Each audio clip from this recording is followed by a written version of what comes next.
Hi, അപ്പം ഞാൻ ഇന്ന് ഉണ്ടാക്കുന്നത് ബ്രെഡ് കൊണ്ടൊരു സ്നാക്കാണ് കേട്ടോ.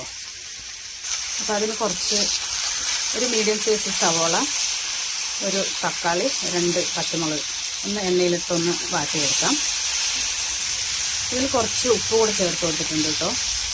അതിലോട്ടൊരു 1/4 ടീസ്പൂൺ മുളക് പൊടി, കുറച്ച് മഞ്ഞൾപ്പൊടി കേട്ടോ. ഇതൊന്ന് നന്നായി മിക്സ് ചെയ്യാം. 2 മുട്ട ഞാൻ പൊട്ടിച്ച് ചേർത്തിട്ടുണ്ട്. ഞാനിതൊരു 6 ബ്രെഡാണ് കേട്ടോ ചെറുതായി കട്ട് ചെയ്തെടുത്തിരിക്കുന്നത്. അപ്പോൾ ഇതിലോട്ട് ആ ബ്രെഡ് ചേർത്ത് കൊടുക്കാം.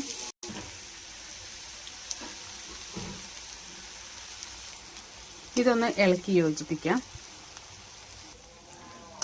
അപ്പോൾ ഇതിലോട്ട് ഞാൻ ഇതൊരു സ്പൂൺ ചേർത്ത് കൊടുക്കുന്നു കേട്ടോ, ഈ ചട്നി. ഇതൊന്ന് നന്നായി ഇളക്കി യോജിപ്പിച്ചെടുക്കാം. അപ്പോൾ നമ്മളുടെ മുട്ട ബ്രെഡ് റെഡി ആയിട്ടുണ്ട്. എല്ലാവരും ഒന്ന് ട്രൈ ചെയ്ത് നോക്കണേ. അടുത്തൊരു വീഡിയോയുമായി വരുന്നവർക്ക് ബൈ.